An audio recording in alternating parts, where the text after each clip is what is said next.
Assalamualaikum warahmatullahi wabarakatuh. Selamat pagi. Senang sekali hari ini kita bertemu kembali. Saya ingin berbagi sedikit ya.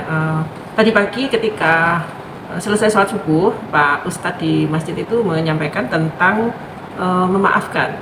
Ya. Jadi Pak Ustadz menyampaikan bahwa memaafkan itu sangat baik untuk diri sendiri. Ya. Jadi saya jadi teringat dengan ada mahasiswa PA saya tidak sebutkan namanya. Dia ini sempat mengalami suatu kesulitan di dalam masalah pribadinya, karena studinya kesulitan ya. Kenapa? Karena dia memiliki pengalaman yang hingga saat ini dia belum bisa memaafkan. Yaitu suatu ketika dia di SD kemudian sampai SMP, dia ini selalu dibully oleh teman-temannya ya. Mungkin kalau zaman saya dulu itu istilahnya itu digojloki gitu ya, digojloki. Tapi sekarang istilahnya itu dibully gitu. Nah, ini sampai terbawa sampai dia kuliah, dan itu menyulitkan dia untuk melupakan gitu ya. Sulit bagi dia untuk melupakan, dan itu terus berpengaruh terhadap dirinya. Nah, saya ingin supaya kita ini mengambil ibroh atau mengambil hikmah dari peristiwa itu. Jadi saya sampaikan pada mahasiswa saya, lupakan itu. Jadi kamu harus bisa memaafkan mereka semua yang sudah membuli kamu, semua yang sudah bersalah kepada kamu. Karena dengan memaafkan itu akan meringankan kamu, menghilangkan semua ingatanmu terhadap hal-hal yang buruk, terhadap peristiwa-peristiwa buruk yang terjadi pada dirimu. Jadi saya sampaikan pada dia bahwa memaafkan itu bukan untuk dia, tapi untuk dirimu sendiri. Jadi sebetulnya memaafkan itu bukan untuk orang yang kita maafkan, tetapi memaafkan itu justru kebaikan untuk diri kita sendiri. Bayangkan ketika kita ini sedang marah sama seseorang, maka ketika kita mengingat dirinya saja, itu kita sudah ada perasaan tidak enak, benci, marah, ingin membalas kejelekannya. Ketika kita bertemu, berpapasan, maka kita akan semakin marah. Dan kemarahan itu, kalau kita tidak bisa melampiaskan, maka kemarahan itu akan berdampak buruk pada kita. Jadi kita akan marah terhadap diri kita karena kita tidak mampu membalasnya. Nah, oleh karena itu, memaafkan itu adalah jalan satu-satunya yang terbaik untuk kita, supaya kita terbebas dari kejahatan orang lain terhadap diri kita. Nah, saya ingin berbagi juga. Jadi di dalam ayat Al-Quran itu disampaikan bahwa di sini saya ingin membaca karena saya juga tidak hafal, jadi saya sudah menyiapkan, nanti saya akan sampaikan. Jadi di dalam ayat Al-Quran itu ada Quran surat Al-A'raf ya, dikatakan ayat surat ke-7 ayat 199 disampaikan bahwa Bismillahirrahmanirrahim, khudil afwa wa'mur bil urfi wa'arid anil jahilin. Artinya, jadilah pemaaf dan suruhlah orang mengerjakan yang ma'ruf, serta jangan pedulikan orang-orang yang bodoh. Jadi kita harus memaafkan ya, dan menyuruh orang lain untuk berbuat ma'ruf. Selain itu ada juga ayat lain yang di surat Asy-Syura ya, ayat 37. Saya bacakan, a'udzubillahi minasyaitonirrajim, bismillahirrahmanirrahim, walladzina yajtanibu kaba'irul ismi wal fahisha maaf saya agak ini ya, coba saya besarkan. Walladzina yajtanibuna kaba'irul ismi wal fahisha wa idza ma ghadibu hum yaghfirun ya.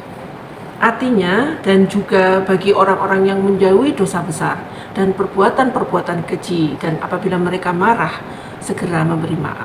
Jadi justru ketika kita marah, Allah menyuruh kita memberi maaf.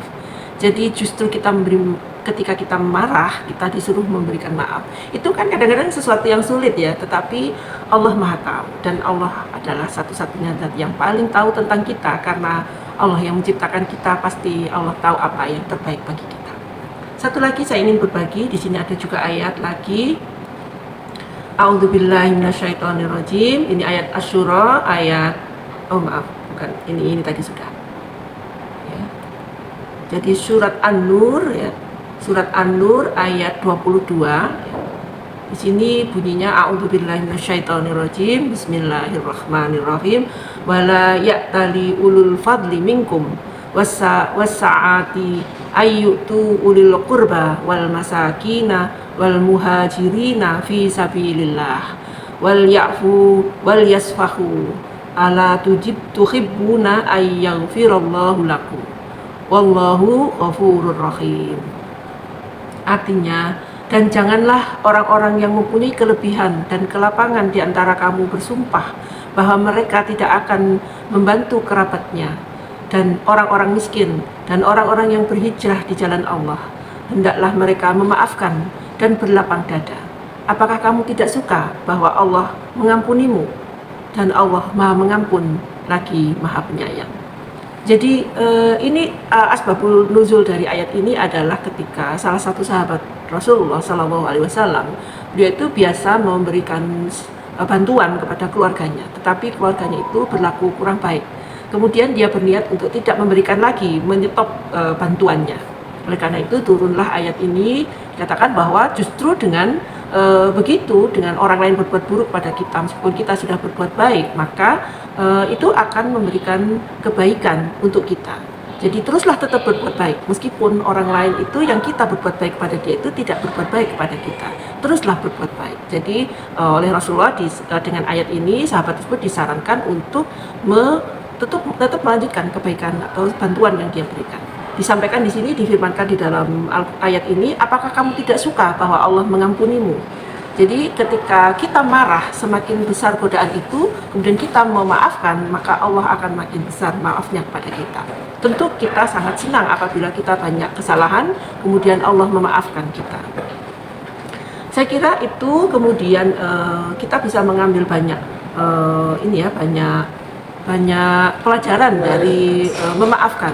Jadi the power of memaafkan, ya. Jadi the power of forgiving, ya. Jadi di sini saya juga melihat ya bahwa di dalam ilmu psikologi ya, ada seorang psikolog ya, dia menulis buku tentang forgiveness and reconciliation ya. Itu dia mengatakan bahwa merekomendasikan beberapa langkah untuk memaafkan. Yang pertama, mengakui perasaan negatif ya, yang terkait dengan pengalaman yang menyakitkan. Ya, jadi kalau ada pengalaman yang menyakitkan, justru kita lupakan, maafkan dan lupakan. Jadi itu dia mengatakan forgiveness and reconciliation. Jadi itu lebih baik bagi kita untuk kesehatan jiwa kita, bukan untuk kesehatan orang yang kita maafkan. Justru kebaikannya ada pada diri kita. Kemudian dia mengatakan bahwa mengembangkan empati, ya, berusaha untuk memahami perspektif orang lain yang terkait dengan pengalaman yang menyakitkan. Itu kita juga mulai berempati ya kepada orang yang dia pernah disakiti oleh orang lain. Ya. Kemudian memaafkan ya, memilih untuk memaafkan orang lain dan melepaskan perasaan negatif yang terkait dengan pengalaman-pengalaman yang menyakitkan. Jadi kita bahkan oleh orang yang non-muslim ya, di sini dikatakan Dr. Everett Worthington, seorang ahli psikologi ya, seorang psikolog itu menyampaikan bahwa dengan memaafkan itu melepaskan perasaan negatif ya.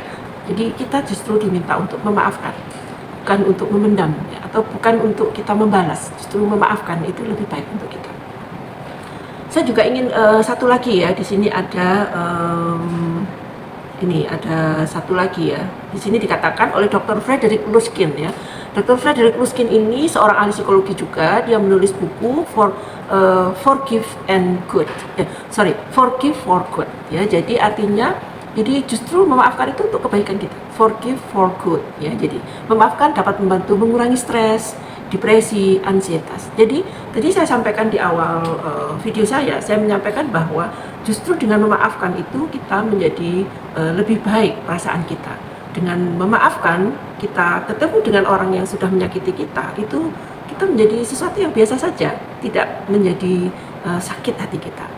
Tetapi kalau kita tidak memaafkan, maka ketika kita bertemu, maka kita sudah merasa, oh dia menyakiti saya.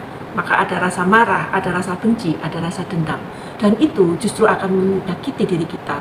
Di mana ada saraf parasimpatis yang berfungsi untuk mengurangi stres, itu akan meningkatkan rasa tenang ya. Jadi justru dengan memaafkan itu saraf parasimpatis itu akan bekerja dengan lebih baik ya. Kemudian saraf simpatis juga ya akan mengaktifkan respon lawan atau lari yang terkait dengan emosi negatif seperti marah dan takut ya. Jadi di sini ada beberapa saraf yang berpengaruh terhadap proses memaafkan ya. Jadi ada saraf parasimpatis, kemudian ada saraf simpatis, dan kemudian amigdala ya, berfungsi untuk mengolah emosi negatif seperti marah dan takut ya. Jadi Justru dengan memaafkan maka kita akan menjadi lebih baik, akan menjadi lebih ringan, akan eh, akan justru baik untuk kita sendiri. Jadi di bulan Ramadan ini di mana kita sedang berpuasa, maka justru dengan memaafkan itu akan lebih baik untuk kita. Jadi biasanya kita di dalam pada saat mengakhiri ibadah puasa di bulan Ramadan, kita memaafkan, bermaaf-maafan, memaafkan dan meminta maaf. Tetapi sebetulnya memaafkan dan meminta maaf itu tidak hanya di akhir puasa Ramadan, tetapi di setiap hari, setiap saat itu kita harus memaafkan orang-orang yang bersalah pada kita. Dan yang lebih penting lagi, di antara yang terpenting adalah memaafkan diri kita. Jadi ketika kita kurang, kita salah, kita melakukan kesalahan, maka memaafkan diri kita itu juga sesuatu yang sangat penting untuk kita lakukan untuk kebaikan kita dan untuk kesejahteraan jiwa kita. Baik, saya kira itu mudah-mudahan apa yang saya sampaikan bisa mencerahkan dan paling tidak itu kebaikan untuk diri saya sendiri karena saya juga terus belajar untuk memelihara jiwa dan raga saya. Ingat bahwa apabila kita sehat di dalam ruhani kita, maka kita akan bisa memancarkan di dalam wajah kita, di dalam penampilan kita akan yang terbaik. Jadi begitu, terima kasih. Mohon maaf apabila masih ada banyak salah, tetapi saya berusaha setiap hari untuk berbuat lebih baik. Dan saya berharap kita semua, Anda, saya, dan kita semua selalu berusaha menjadi pribadi yang lebih baik dari hari ke hari. Karena hari ini harus lebih baik dari kemarin, dan hari kemarin harus lebih baik dari hari ini. Baik, Assalamualaikum warahmatullahi wabarakatuh. Sampai ketemu di lain waktu. Assalamualaikum warahmatullahi wabarakatuh.